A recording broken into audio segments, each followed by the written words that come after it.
नमस्कार, स्वागत है आप सभी का एबी स्टार न्यूज में और मैं हूं आपके साथ जुबैर चौधरी। वक्त तो चला है देश लाइव का, जहां सबसे पहले बात करेंगे महाराष्ट्र में संजय राउत की गिरफ्तारी की। आपको बता दें कि पात्रा चौल घोटाले के बाद अब 18 घंटे की पूछताछ के बाद संजय राउत को गिरफ्तार कर लिया गया। पात्रा चौल घोटाले में संजय राउत की मुश्किलें बढ़ती नजर आ रही हैं। ईडी ने संजय राउत पर कानूनी शिकंजा कस दिया है। 18 घंटे की पूछताछ के बाद शिवसेना नेता संजय राउत को रविवार देर रात गिरफ्तार कर लिया गया।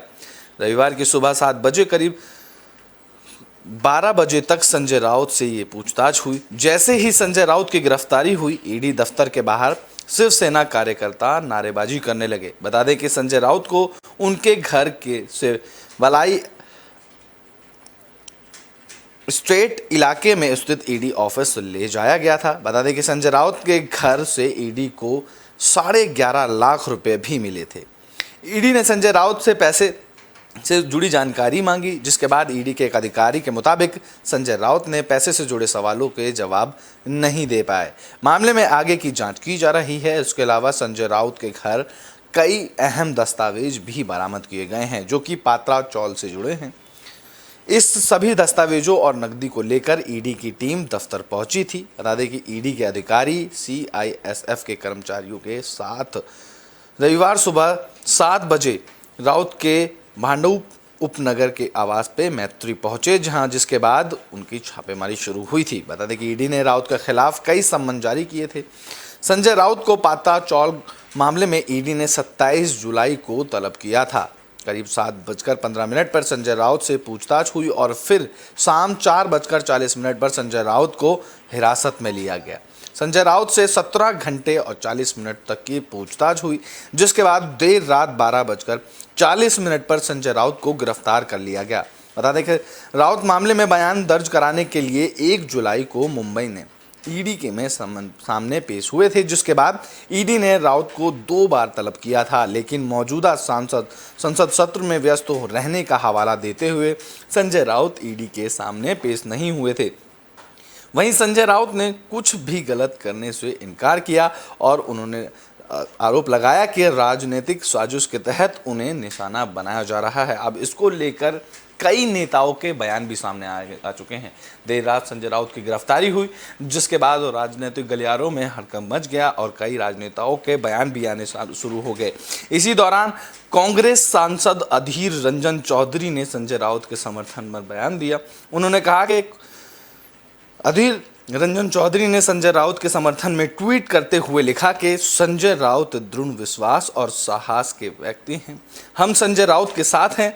अधीर रंजन ने कहा कि संजय राउत के एक ही अपराध किया है, वह बीजेपी के डराने धमकाने की राजनीति के आगे झुक नहीं पाए। इसके अलावा उनका दूसरा कोई अपराध नहीं है। राउत के घर 11.5 लाख रुपए मिले, जिसको लेकर उनके भाई ने सफाई दी है।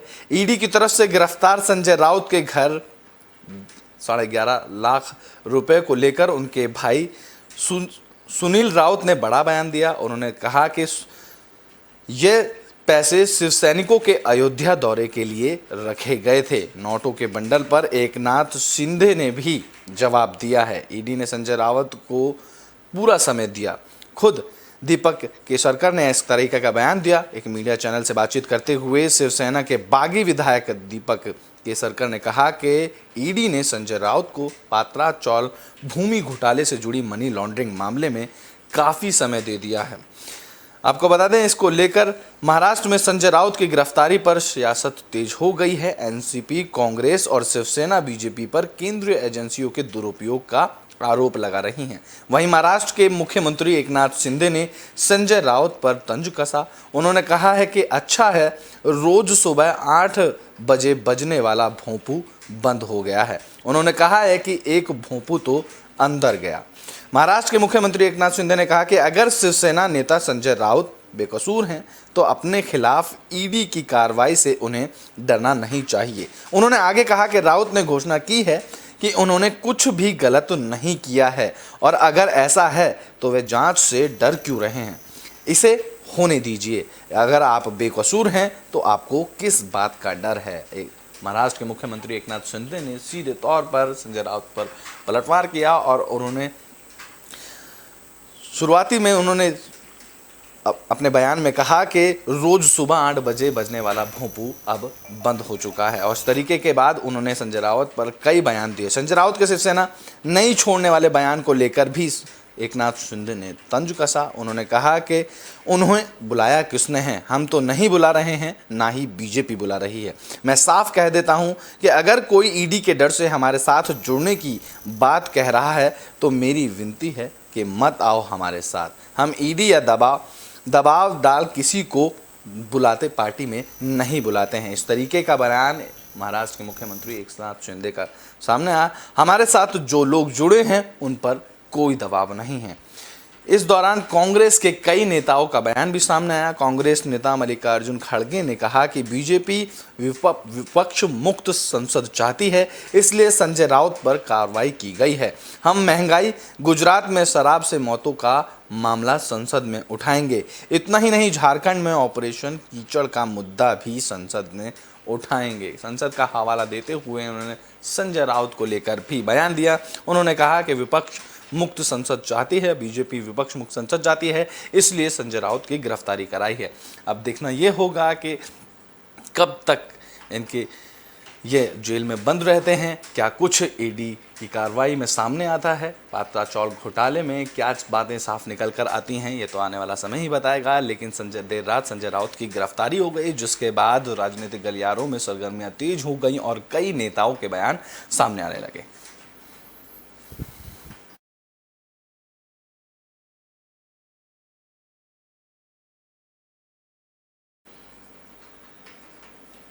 तो बुलेटिन में बात कर लेते हैं अब एलपीजी कमर्शियल सिलेंडर के दामों की। दरअसल एलपीजी कमर्शियल सिलेंडर अब सस्ता हो गया है। 36 रुपये की कटौती एलपीजी कमर्शियल सिलेंडर पर की गई है। एलपीजी सिलेंडर के नए रेट आ चुके हैं। अगस्त महीने की 1 तारीख को एलपीजी सिलेंडर के दाम में कटौती की गई है। गैस सिलेंडरों की कीमतों में 36 रुपये की कटौती की गई है। यह कीमत दिल्ली, मुंबई से लेकर चेन्नई और देश के दूसरे सभी शहरों में लागू हुई है। एलपीजी सिलेंडर्स में राहत कमर्शियल सिलेंडर पर दी गई है। इंडियन ऑयल की तरफ से जारी किए गए नए रेट के मुताबिक अब दिल्ली में 19 किलो वाला कमर्शियल एलपीजी सिलेंडर 1976.50 रुपये का मिलेगा। इससे पहले सिलेंडर की कीमत करीबन 2012.50 रुपये थी। पिछली बार के दाम में कटौती 6 जुलाई को की गई थी। आपको बता दें कि इससे पहले 6 जुलाई को कमर्शियल के सिलेंडरों के दामों में कटौती की गई थी। तब कमर्शियल सिलेंडरों की कीमत 2021 रुपये से घटाकर 2012 रुपये कर दी गई थी। घरेलू एलपीजी सिलेंडर की बात करें तो दिल्ली में इस समय घरेलू एलपीजी सिलेंडर की कीमत 1053 रुपये की है। इससे पहले 9 मई को इन कीमतों में बदलाव हुआ था। तब घरेलू एलपीजी सिलेंडर की कीमत 1003 रुपये से बढ़कर 1053 रुपये हो गई थी। और बात करें अभी की तो कोलकाता में घरेलू एलपीजी सिलेंडर के दाम 1079 रुपये हैं और मुंबई में 1052 रुपये हैं।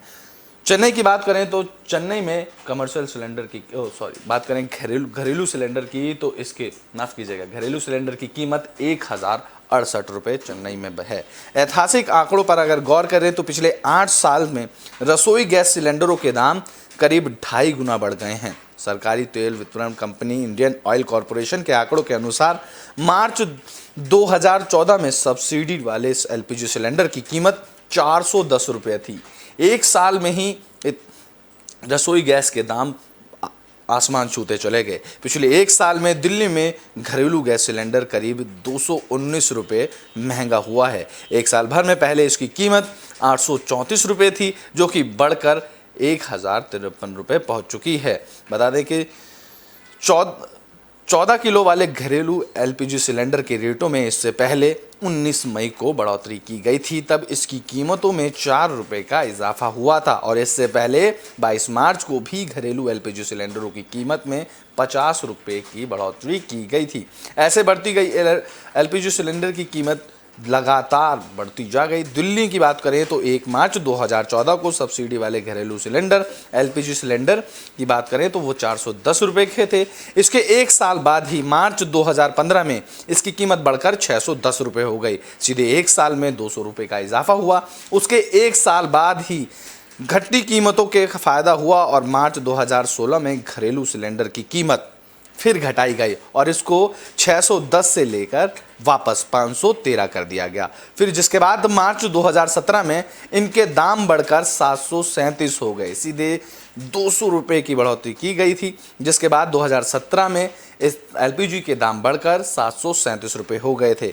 बात करें तो इस साल मार्च में इनकी कीमत 899 रुपये की थी और अब रसोई गैस घरेलू सिलेंडर की कीमत 1053 रुपये है। अब आपको बता दें कि मोदी सरकार ने मार्च 2015 से घरेलू रसोई गैस पर दी गई सब्सिडी वाले लाभार्थियों के बैंक अकाउंट में भेजने की पहल शुरू की थी, जो कि लोगों को तब हर साल 12 सिलेंडर सब्सिडी पर मिलते थे। लेकिन कोरोना महामारी के बाद रसोई गैस पर दी जाने वाली सब्सिडी कम होने लग गई। इससे पहले सरकार ने लोगों से स्वेच्छा से सब्सिडी छोड़ने की मुहिम की शुरुआत की थी। सरकार ने कहा था कि लोग अपने खुद भाव से सब्सिडी छोड़ने की शुरुआत करें। हालांकि महामारी के दौर में सब्सिडी सभी के लिए खत्म कर दी गई थी और सिर्फ उज्ज्वला योजना के तहत कनेक्शन पाने वालों को ही एलपीजी सिलेंडर पर सब्सिडी दी जाती है, जिसके बाद से अब ये सब्सिडी सभी के लिए ख़त्म हो गई और उज्ज्वला योजना के तहत जिन लोगों के पास कनेक्शन है उन पर ही एलपीजी सिलेंडरों पर उन्हीं लोगों को सब्सिडी मिलती है। सीधे तौर पर अब एलपीजी के कमर्शियल सिलेंडर में 36 रुपये के दाम घटा दिए गए हैं और लोगों को 1 अगस्त से इसमें सिलेंडर के दामों में काफ़ी राहत मिली है।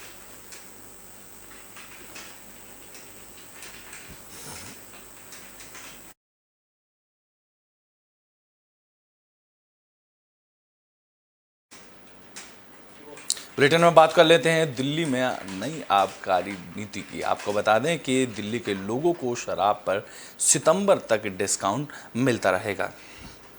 दिल्ली में शराब बेचने वालों और शराब के शौकीनों के लिए राहत की खबर सामने आई। दिल्ली सरकार ने देसी शराब बेचने वाली सभी दुकानों को 2 महीने का एक्सटेंशन देने का आदेश जारी किया है। यानी कि अब दिल्ली में डिस्काउंट वाली शराब सितंबर तक मिलेगी। पहले ये मामला सिर्फ अगस्त तक ही बताया जा रहा था, लेकिन अब दिल्ली के लोगों को शराब पर सितंबर तक डिस्काउंट तो मिलेगा। नई पॉलिसी 2 महीने तक लागू रहेगी। आबकारी विभाग के महाप्रबंधक अजय कुमार ने इसकी जानकारी दी है। आबकारी विभाग की तरफ से जारी सर्कुलर के मुताबिक दिल्ली में देसी शराब की आपूर्ति के लिए L3 और L33 लाइसेंस को 1 अगस्त 2022 और 30 सितंबर 2022 तक बढ़ा दिया गया है। L3 लाइसेंस धारियों को अपने पंजीकृत ब्रांडों की मौजूदा कीमत पर बिक्री करने के लिए 1 अगस्त से लेकर 30 सितंबर तक 2 महीने के लिए विस्तारक अवधि का लाभ उठाने के लिए इच्छुक हैं। उन्हें 2 महीने का शुल्क यानी लाइसेंस शुल्क मिला है, जिसको उनको जमा करना होगा। हालांकि ऐसा गैर कानूनी लाइसेंस रखने वाले पर कोई भी व्यक्ति अपने लाइसेंस का विस्तारण करने के लिए इस तरह के प्रस्ताव को स्वीकार करने के लिए बाध्य नहीं होगा। बता दें कि दिल्ली में चल रही शराब की निजी दुकानों का लाइसेंस 31 जुलाई को समाप्त हो रहा था। इसी के मद्देनजर दिल्ली सरकार ने निजी शराब की दुकानों को सितंबर तक खोलने की अनुमति दे दी है, क्योंकि सरकारी शराब की दुकानों को शुरू होने में अभी और समय लग सकता है, जिसको देखते हुए ये फैसला लिया गया है। वहीं इससे पहले शनिवार को दिल्ली के उप मुख्यमंत्री मनीष सिसोदिया ने एक प्रेस कॉन्फ्रेंस करके कहा था कि मौजूदा विवाद के बीच दिल्ली में फिर से नवंबर 2021 से पहले वाली पॉलिसी लागू कर दी जाएगी। यानी कि दिल्ली में सरकारी शराब के ठेके फिर से चलेंगे और प्राइवेट ठेके बंद हो जाएंगे। लेकिन ऐसा करने के लिए एक कैबिनेट आदेश की ज़रूरत होगी और इसमें फिलहाल थोड़ा समय लगेगा, जिसके बाद अब फैसला सामने आया, जिसमें दिल्ली में सितंबर तक लोगों को शराब पर डिस्काउंट मिलता रहेगा और नई पॉलिसी सितंबर तक चलती रहेगी। सितंबर के बाद ये सरकारी देसी लाइसेंस धारकों की दुकानें खुलेंगी, जिसके बाद सभी लोगों को और शराब के ब्रांडों के रेट में चेंजेस देखने को मिलेंगे।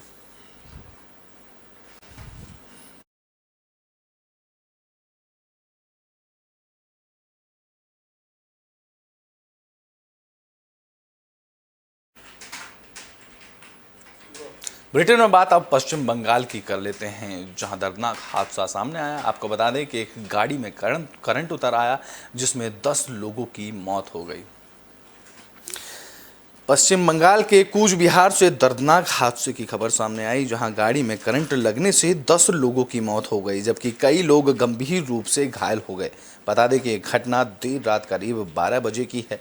पुलिस से मिली जानकारी के मुताबिक कूच बिहार में पिकअप वैन में करंट लगने से 10 लोगों की मौत हो गई, वहीं कई लोग घायल भी हो गए। उन्होंने बताया कि शुरुआती जांच से पता चला कि यह जनरेटर की वायरिंग के कारण हो सकता है, जो गाड़ी के पिछले हिस्से में लगाया हुआ था। बताया जा रहा है कि हादसे में कुल 27 लोग घायल हुए हैं, जिनमें से 16 को जलपाईगुड़ी अस्पताल में भर्ती कराया गया, जहां उनका इलाज चल रहा है। पुलिस ने हादसे पर बात करते हुए कहा कि मैखलीगंज थाने में धारला ब्रिज पर रविवार देर रात करीब 12 बजे जलपेश जा रहे एक यात्री वाहन करंट की चपेट में आ गया। उन्होंने बताया कि शुरुआती जांच में इसमें करंट जनरेटर सिस्टम के चलते आग लगने से लग रहा है। पुलिस ने पुष्टि करते हुए कहा कि 10 लोगों की मरने की खबर सामने आई है, जबकि कुछ चोटें आने वाले के चलते 16 घायलों को जलपाईगुड़ी अस्पताल में भर्ती कराया गया है। बताया जा रहा है कि ये सभी यात्री सीताकुची पुलिस थाना क्षेत्र के रहने वाले थे। हादसे के बाद इन सभी के परिजनों को घटना की सूचना दे दी गई है। वहीं पुलिस ने घटनास्थल में से पिकअप वैन को जब्त कर लिया गया और ड्राइवर फरार है, जिसकी तलाश में पुलिस अब जुट चुकी है।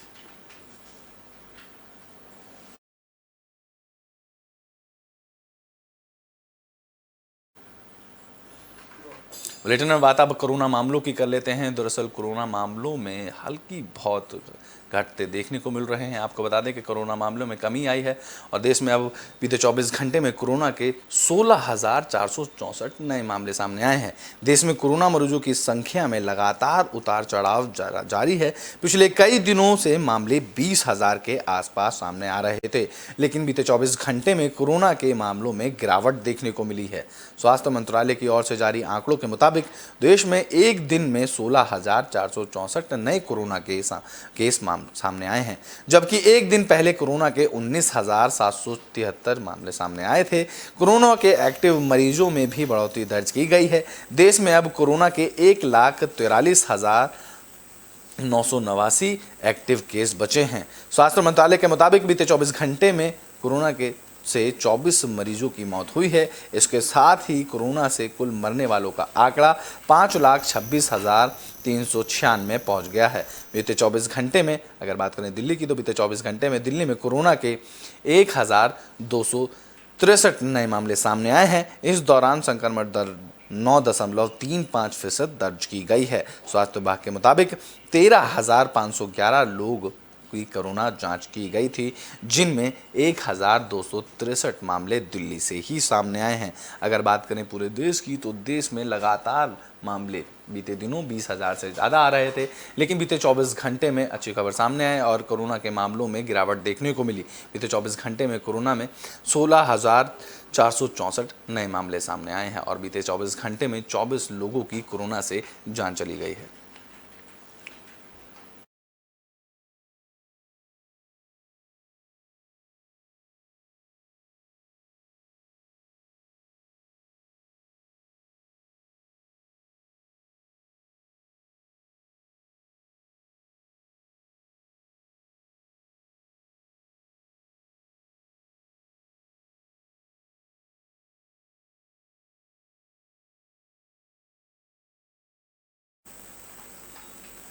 तो बुलेटिन के आखिरी में बात करेंगे ऐसे सब इंस्पेक्टर की जो बीते 7 साल से समुद्र में डटे हुए हैं।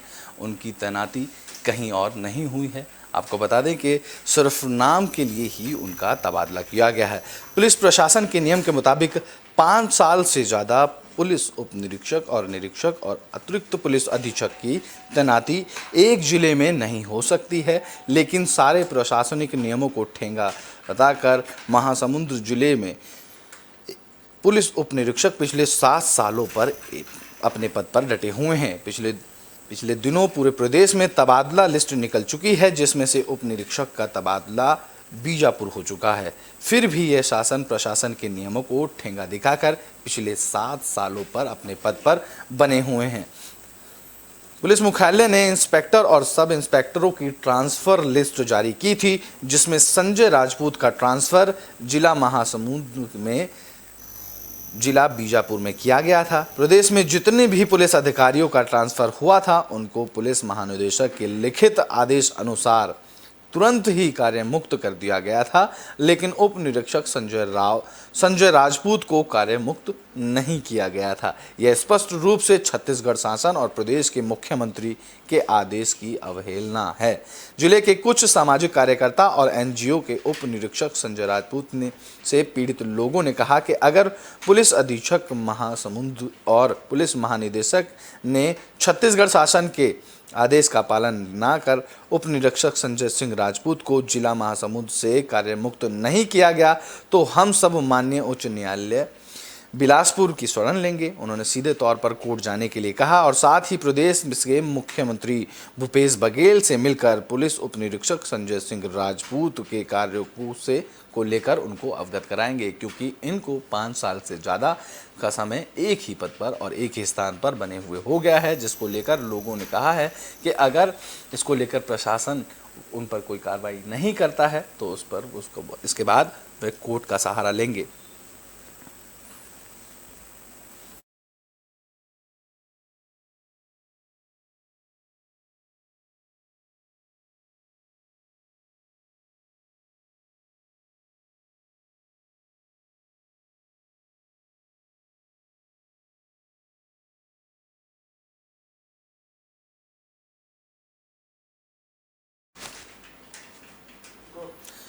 डिस लाइव में अभी के लिए बस इतना ही। देश और दुनिया की तमाम खबरों के लिए देखते रहें एबी स्टार न्यूज़।